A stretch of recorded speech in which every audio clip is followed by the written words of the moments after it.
महाराज जी, आप कहते हैं कि वृंदावन के दो स्वरूप हैं, भौतिक और एक भीतरी। सच्चिदानंद स्वरूप नयो ने नव रंग नयो रस। मेरा शरीर धाम के बाहर वास करता है, तो क्या मुझे बिना भौतिक वृंदावन वास के वृंदावन का भीतरी स्वरूप अनुभव हो सकता है? हाँ। यदि हाँ तो कैसे? नाम जप करो, वृंदावन ब्रज 84 को उसकी रज ले जाओ, जैसे गिरिराज जी की परिक्रमा, वृंदावन की कहीं की भी रज, वो सब भगवत स्वरूप। रोज स्नान के बाद रज लगाओ शरीर में, और ठाकुर का चरणामृत, बिहारी जी राधा एकत्रित कर लो, हम मांगो जाके तुम रोज एक ढक्कन चरणामृत, और खूब नाम जप करते रहो, और अंदर से भाव करो कि वृंदावन धाम हमारा जीवन, हमारा प्राण है। मैं वास नहीं कर पा रहा हूं, लेकिन मुझे मिलेगा वृंदावन। जो इच्छा करी हो मन माही, हरि प्रसाद कछ दुर्लभ नाही। ऐसे उपासक को वृंदावन स्वीकार कर लेता है, पर रज शरीर में लगनी चाहिए। ये बात पकड़ लेना, अगर पकड़ लिए तो समझ लो कि भगवान की विशुद्ध कृपा हो गई। नहीं तो केवल सुनने मात्र से बात नहीं बनती, सुन के उसको आचरण में। रोज वृंदावन की शरीर में रज लगावे, चरणामृत पिए। चरणामृत बहुत सामर्थ्यशाली है, समझ नहीं पा रहे लोग। अकाल मृत्यु हरणम सर्वव्याधि विनाशनम, श्री कृष्ण पादोदकम पीत्वा पुनर्जन्म न विद्यते। रोज चरणामृत पान करने वाला भगवत प्राप्त हो जाएगा। नाम जप क्या भगवान का अमृत है, नामामृत, चरणामृत। और ये जो रज है, चरण रज, ये बड़े बड़े महापुरुषों की है, बड़े बड़े प्रेमियों के आंसुओं से भींगी हुई रज है। यहाँ सब प्रेमी जन ही हुए हैं, कोई विरहाग्नि से अश्रु प्रवाह, कोई आनंद में प्रफुल्लित होकर अश्रु प्रवाह, और महापुरुषों की चरण रज और प्रिया प्रीतम खेलते हैं इसी रज में। तो वो रज हमारे शरीर से लगी हुई, और जिह्वा में राधा राधा राधा, और आश्रय कि मुझे जरूर वृंदावन मिलेगा। आशा, ये आशा पक्की, तो चाहे जहां शरीर छोड़े वो वृंदावन को प्राप्त होगा। और कभी कभी जब समय मिले तो आ जाया करो वृंदावन, दर्शन कर गए और अपने सीसी कैमरा में भर ले गए, और रोज आ जाया करो।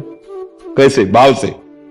मान लो आधा घंटा सुबह सुबह उठ के बैठे, अब हम वृंदावन पहुंचे, परिक्रमा मार्ग को प्रणाम किया, पूरी परिक्रमा दी, अब यमुना जी में आचमन किया, अब बिहारी जी के दर्शन करने 10-15 मिनट में पूरा सब हो जाएगा। रोज परिक्रमा हो जाएगी, रोज दर्शन हो जाएगा। और अमुक जगह गए, फिर उनके संत को प्रणाम किया, फिर हमारी तरफ देखे, फिर पूरा मन से जैसे। तो वृंदावन को चिंतवन यह दीप उर्बार, कोटि जन्म के अगतमय काट करे उजियार। बोले वृंदावन का ऐसा चिंतन करोड़ों जन्मों के पापों का नाश करके प्रेम का प्रकाश कर देता है। समझ गए? और जब प्रेम का प्रकाश होता है तो चिदानंद वृंदावन आंखों में झलकता है। चाहे वो अमेरिका में रहे, चाहे वो हॉलैंड में रहे, चाहे जहां रहे, वो वृंदावन कोई जड़ देश थोड़ी है, जहां चैतन्य घन वृंदावन प्रकाशित हुआ। तो भगवत रसिक जी महाराज कह रहे हैं, हमारे उर वृंदावन और माया काल जहां नहीं व्यापे, जहां रसिक सिर मोर, हमारे उर वृंदावन, और यही प्रकाशित हो जाएगा वृंदावन। समझ रहे?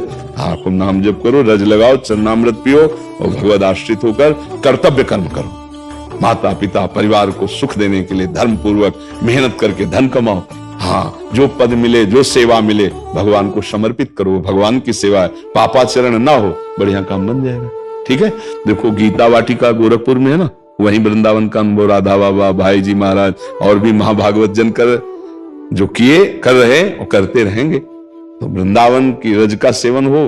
देखो वहां गिरिराज जी का स्थापन किया बाबा ने, ब्रज रज वहां पड़ी हुई है, यहाँ की रज लेके सब। ये तो ये रज का सेवन, चरणामृत सेवन, तो आप वृंदावन वासी ही माने जाओगे, क्योंकि रजोपसेवी हो और वृंदावन की आशा है। तो जिसकी जहां आशा होती है वो वहीं जाता है। तो हम जीवन भर आशा रखें वृंदावन वास की, हो भले ना, पर आशा रखने में क्या जाता है? तो आशा पूरी कर देती है लाडली जो पूरी कर देती है। जिनको वृंदा विपिन है, कृपा तिनहि की होए, वृंदावन में तबै तो रहन पाइए सोए। हम श्री किशोरी जी से आशा करते रहे, वो पास कर देंगे। तो शरीर रहते या शरीर छूटते, वृंदावन की प्राप्ति हो जाएगी।